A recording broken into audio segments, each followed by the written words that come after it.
3-week calendar to ensure that candidates sat the national examinations on time was not only first class but most appreciated and cannot be taken for granted, because we had so many experts from all parts of Kenya who knew better. But His Excellency the President was bold enough to open the schools, and today we are celebrating these results. I cannot forget my cabinet colleagues, Dr. Fred Okengo Matiang'i, in charge of the Ministry of Interior and Coordination of National Government, and Joe Mucheru, in charge of ICT, Youth Innovation and Youth Affairs. The three of us have effectively coordinated a multi-agency examination monitoring team that has, over the last 5 years, run a credible examination system which is result-based. I also wish to thank all school teachers, led by the Commission CEO, Dr. Nancy Jerry Macharia, for working tirelessly during this period, and wish also to extend this thank you to all the NEC Council members and NEC staff, because they know how we have been working, especially over the last 3 days, where we did not have comfort of resting at night. Thanks to the well-coordinated education sector, the 2020 candidates whose results we are releasing today can now join TVET institutions, TTCs, medical training institutions and universities at exactly the same time they have done, the effects of COVID-19 notwithstanding. This way we have managed to release the candidates to higher institutions of learning on time. I assure all the KCSE candidates who will receive their results today that they all have a better future, one full of hope and shorn of despair. All candidates have a place in our education story. I want to repeat that all candidates have a place in our education story. Our government has ensured that every child in our country has a place to pursue a career, and everyone deserves a chance, and that chance shall be given. We believe that there is no insignificant child, and that no insignificant child has been born in our country, and we must not leave any learner behind.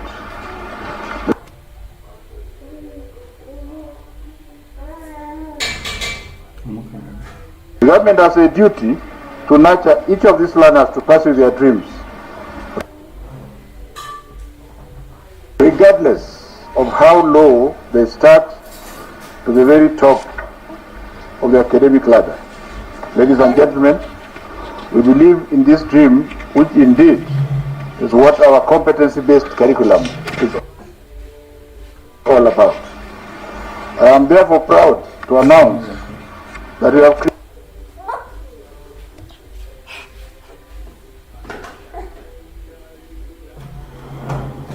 created opportunities for academic progression for all the 747,000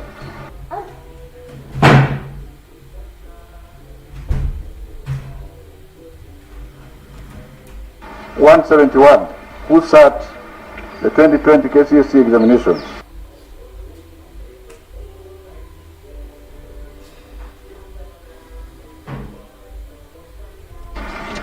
Already the Kenya universities and the colleges placement service groups who CEO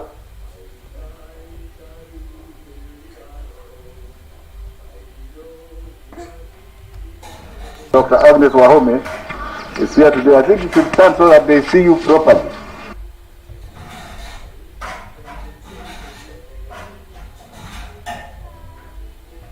Ukahaha.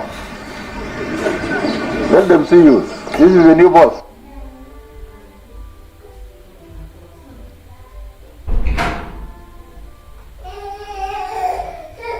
For the universities, replacing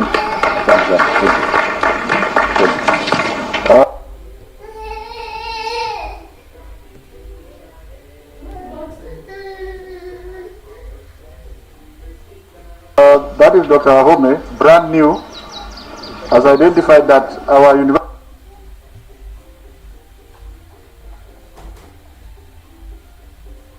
and colleges and TVET institutions have places for all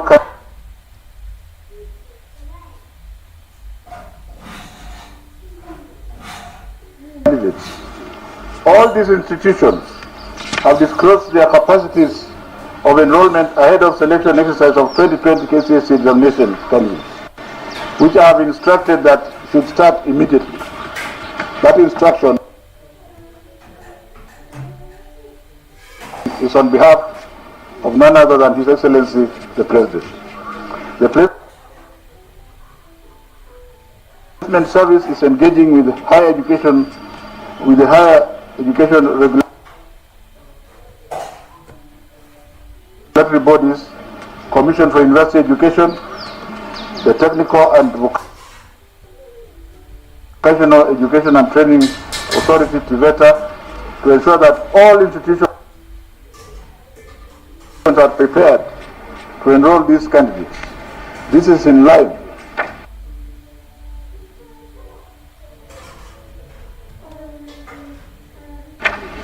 with the Ministry of Education's goal of providing fair and balanced access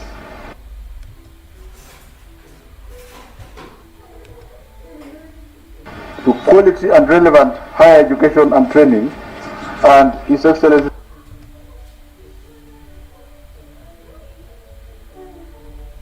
the President's policy of 100% transition. I have directed the COOPs to ensure proper public mobilization and communication to campaigns are put in place to ensure that all interested candidates apply to colleges and TVET institutions of their choice. As you are aware, the government of the Republic of Kenya will pay for these children, and they will also be available to get help loans. I therefore wish to declare that all candidates who have sat these 2020 examinations have the ability to progress to other levels under the government's plan of zero wastage, 100%. This explains why the government of His Excellency Uhuru Kenyatta has spent enormous resources to expand the TVET sector. Let me also re-emphasize that the government has been paying for our children in private universities the same amount that they pay to public universities. And because we want every child to have access, this is going to continue. For instance, the number of TTIs in each constituency has grown from 52 in 2013 to 233 in 2021. Out of the 233 TTIs, 52 are fully operational, 140 have been built, equipped, staffed and operationalized, 4 of them catering specifically for children with disabilities, and 41 are undergoing construction, and I hope that by the grace and mercy of God, Mwakima, you are here, this is one of the things that you must finish so that they are operationalized this year. In bid to make up for the time that was lost during the prolonged closure last year, we deliberately created a tight academic calendar that enables us to accelerate completion of school terms. Schools that have opened for 2020 third term today are expected to close on the 10th of July and proceed on a week-long holiday, and then, and only then, shall we start a new year. That new year, ladies and gentlemen, entails the rollout of CBC Grade 5. And for the avoidance of doubts, we shall all roll out Grade 5 together, whether you are in private school or public school. Like I said the other time, there's only one government. Upshot of this accelerated calendar will be that we will have 5 examinations this year. The 2021 KCPE and KCSE will be held in March 2022. So the members of the media should stop labeling the examination we are releasing as 2021. That examination is being set now. The one that is being released is 2020. So even as you go ahead and discuss this, it is for the year which has not ended, which is 2020, which will end in July.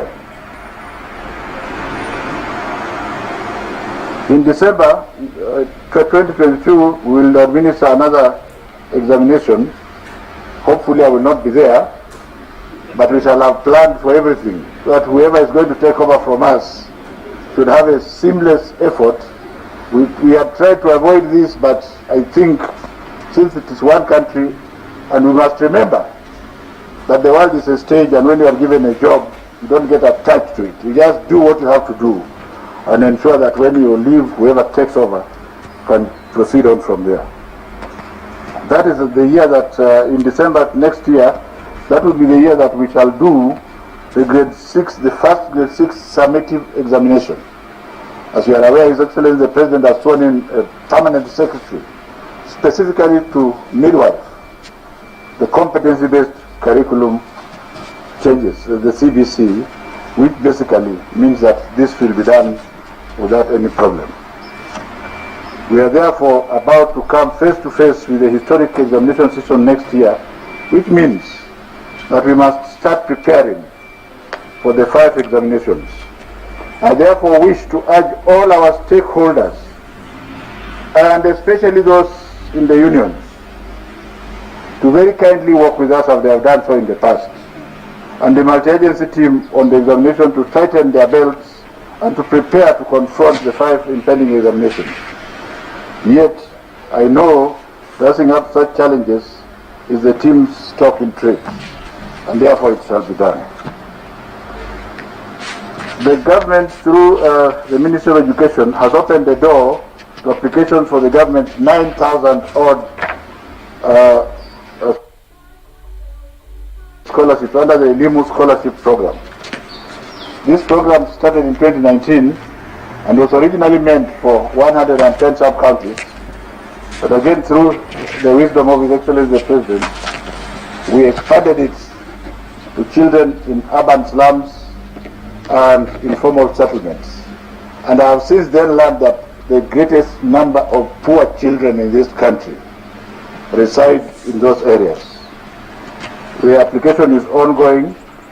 I would like to encourage everybody who feels it should be considered to apply. We are being assisted here by Dr. James Mwangi, who has a track-proven record of administering such scholarships.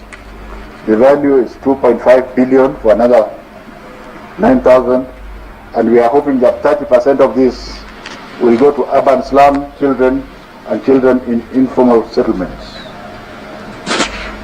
During the 2020 KCSE examination, 747,161 candidates sat for the examination compared to 697,222 of the previous year.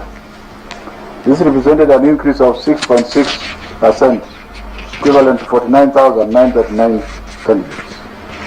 Of the 7,167 candidates who sat for the 2020 examinations, 380,327 were male, while 366,834 were female, representing 50.90 and 49.10. That is gender parity as far as I am concerned, and we wish to thank the government of His Excellency President Kenyatta for achieving gender parity, because they have had continuously more and more girls coming to sit for examinations. As a matter of fact, in 15 counties, more females enrolled than males. And the 15 counties are Taita Taveta, Kwale, Nyandarua, Nyeri, Kirinyaga, Murang'a, Kiambu, Machakos, Kitui, Nandi, Meru, Elgeyo Marakwet, Kakamega, Vihiga, and Kisumu. The counties with a high gender disparity in favor of the male include Mandera, Wajir, Garissa, Turkana, and Homa Bay. When I looked at these figures very closely, except for Homa Bay, there was almost 1 to 2 disparity. And therefore I'm going to instruct the field officers in these counties to find out what is happening to the girls there. Are they marrying them too early and covering up under culture? And if that is so, we must bust it and make sure the girls go to school. Marriage can wait at least for another 4 years. I was asked the Director of Quality Assurance, Dr. Chancellor, they see because people keep asking you, quality assurance. This is the Director of Quality Assurance. And she has capacity of sleeping inside a marking center for 48 hours. What nonsense are you looking for? Please sit down. Quality assurance and standards to investigate the cause of low female candidates. You know, some people want bodies who cannot do the work. I identified Dr. Gaturu from the field. Nobody introduced me to her. And I was not even a minister then. I was just an ordinary chair of NEC. Turkana County had the highest number of overage candidates, while Bungoma County had the highest number of underage candidates. The underage candidates are the ones who are 16 and below. But excuse me please, they have performed very well, so don't touch them. Subject performance in 20, don't hold a child back because the child is underage. You will see that they deserve, I'm going to show you soon. In the 2020 KCSE examination, 19 subjects recorded significant improvement in performance compared to 16 subjects of 2019. There was no significant change in 2 subjects.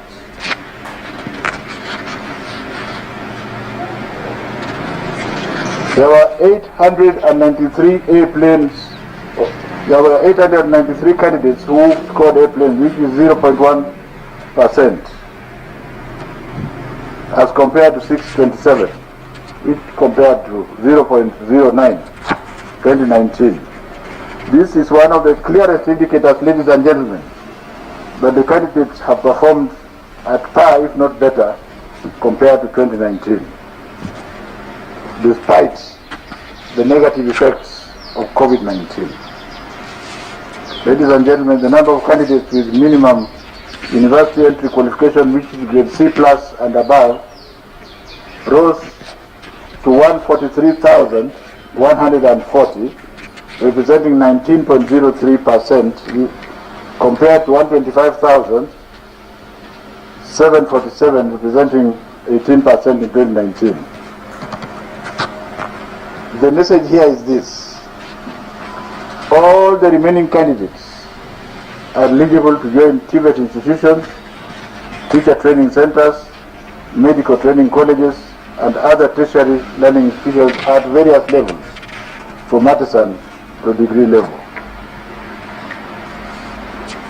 There is a table which will show you the distribution, and I don't have to go through them because you will see them. Our candidates with special needs, there are 223 candidates with special needs have obtained C+ and above. And I think I should take time, because since they have special needs, let me just take time to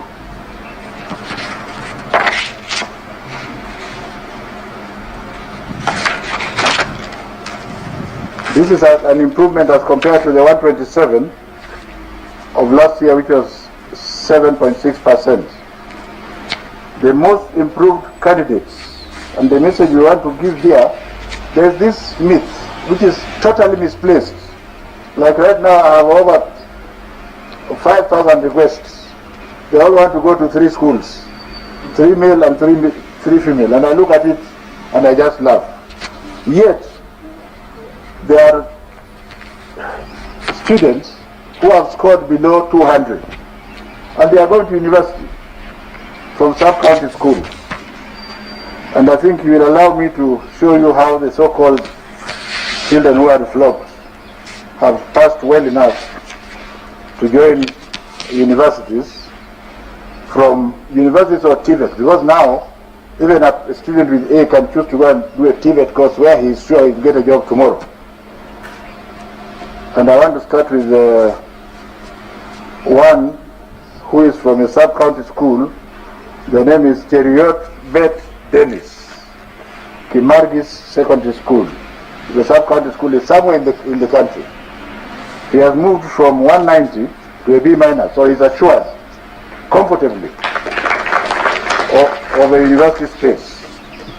The next one is Maluti Tom Miti from ordinary 199, and he's got a B minus also from St. Teresa's Secondary School in Bikeke, the sub-county school.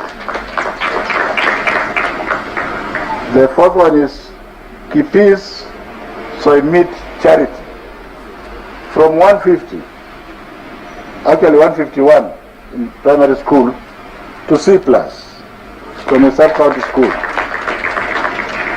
The fourth one is Sadera Sempeyo Shalvin from Oldekesi Secondary School, 168 to a B minus. The other hero or heroine is Kamar Abdullahi Jamale, 163 from Habaswein Mixed Secondary School, so Habaswein Mixed Day Secondary School. It's a sub-county school.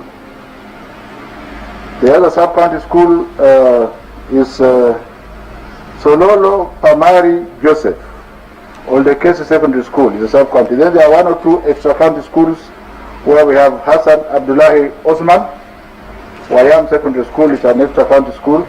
And the message here, ladies and gentlemen, is very clear.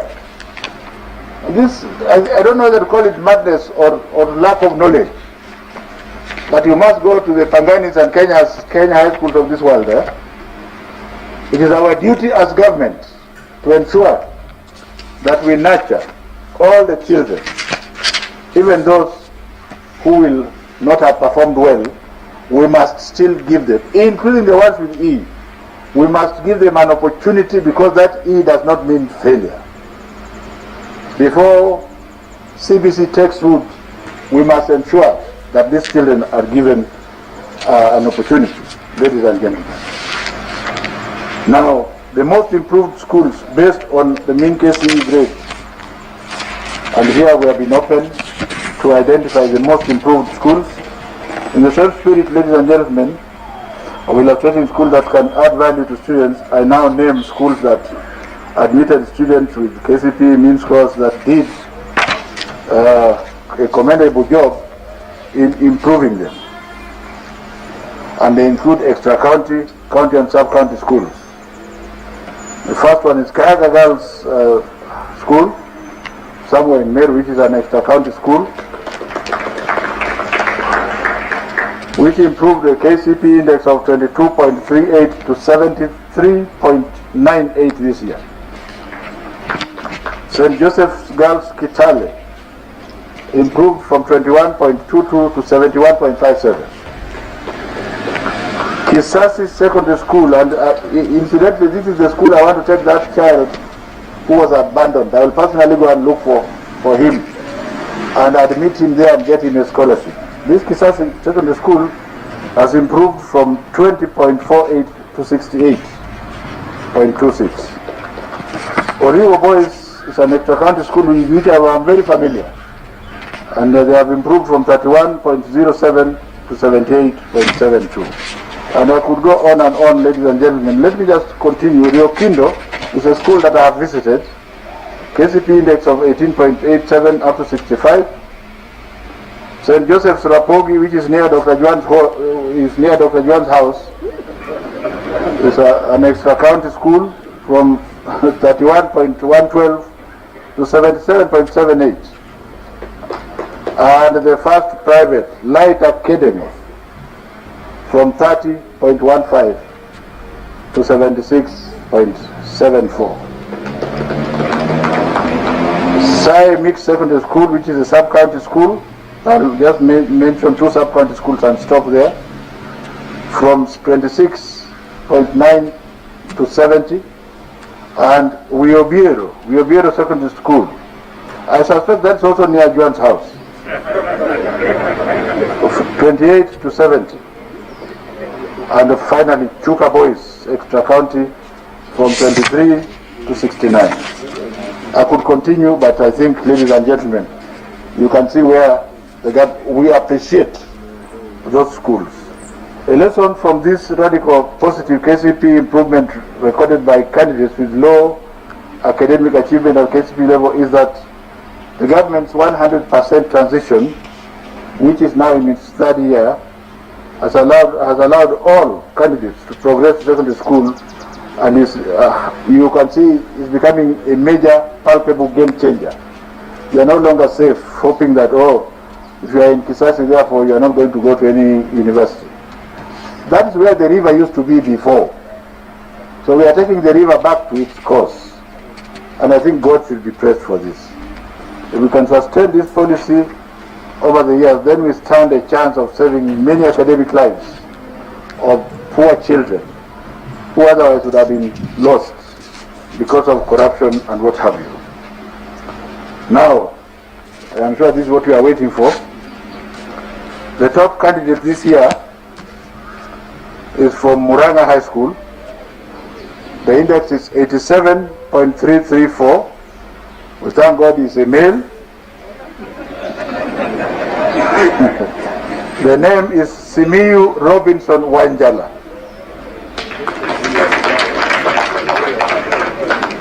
The second one is again from an non-entity called Agorosare High School, somewhere. The mean is 87.173. The name is Wasonga Alan Udoma. The third one now follows the normal tradition. Sharon Chepngeno Tere, female, 87.173, the Kenya High School. You can see even you are clapping more. The first one, I will read all the 15. Moriasi Rob Ongare, 87.139, Alliance High School. The fifth one, Mbogwa Esther Washosho, 87.113, Kenya High School. The sixth one, Kipkoech Mark Kogo, 87.106, Alliance High School. The seventh one, Kenneth Oranga, 87.049, Kapsabet Boys. The eighth one is Henry Madaga, 87.046, Maranda High School. The ninth one, Cape Korid Patience, 87.046, Kenya High School. Number 10, Musomba Edith Kitei, 87.013, Machakos Girls High School. That is the genuine one, The 11th one, Leslie Lois Wanjiku, the Kenya High School. Number 12, Tylron George, 86.970, Kapsabet Boys. Number 13, Kibrono Howard, Maranda High School. Number 14, Jelimo Debra, 86.947, Kenya High School. And number 15 and last, Buluma Daisy Nerima, 86.938, the Kenya High School. Ladies and gentlemen,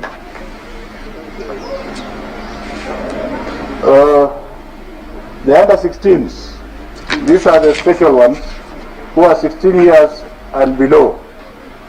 The first one is Musomba. So this Musomba, who is on the top 15, is actually under 16 for Machakos Girls. It should be clapped for properly. Makanda Nicole Pialson from Alliance High School is also here, 86.7. The third one is Mutabari Frank Mugambi, Kapsabet Boys. The fourth one is Kipto Gertrude Jeruto, St. Joseph's Chepterit.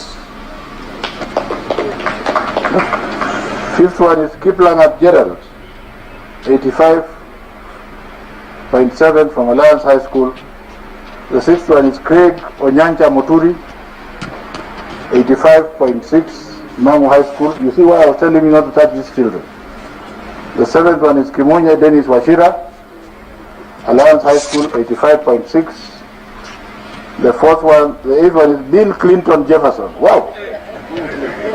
And he is from Maranda, so he must be coming from around that area. The ninth one is Isaboke Janet Kemunto, Asumbi Girls, 84.9. The 10th one, Moturi Zeth Ongubo, 84.9. Kagumo High School. For those of you who don't know Kagumo, we are returning back to the river. That's where the brains are. The 11th one is Gateru Sophia Wamboi, Siakago Girls High School, 84.8. 12th, Kitimbo Kefa Kato, Oloitoktok Secondary School, Namungu asifiwe. Number 13, Rono Sharon Chepkogei, 84.6, Moi Girls Eldoret. 14, Jaden Angela, 84.6, Alliance Girls. And 15 and last, Monda Daniel, Mamu High School.